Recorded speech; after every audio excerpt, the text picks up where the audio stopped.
Sebuah acara karnaval bertajuk Sound Horeg yang digelar di wilayah Kediri dikabarkan dibubarkan oleh pihak kepolisian.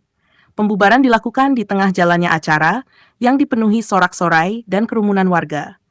Menurut informasi yang beredar, pembubaran dilakukan karena acara tersebut dinilai melanggar ketentuan keramaian dan berpotensi mengganggu ketertiban umum. Namun, proses pembubaran tak berjalan mulus. Saat aparat mulai membubarkan kegiatan, suasana mendadak memanas. Warga yang hadir di lokasi secara spontan meneriaki petugas. Bahkan beberapa di antaranya menyambut langkah polisi dengan siulan dan teriakan sebagai bentuk kekecewaan.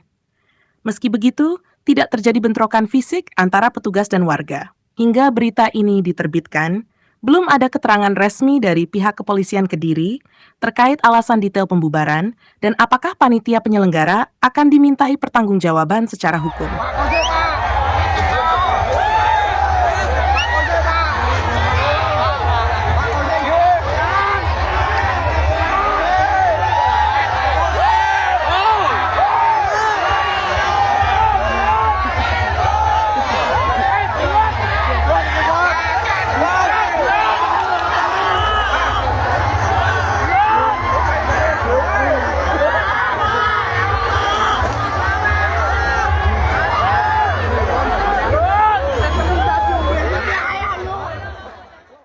Download Tribun X sekarang, menghadirkan lokal menjadi Indonesia.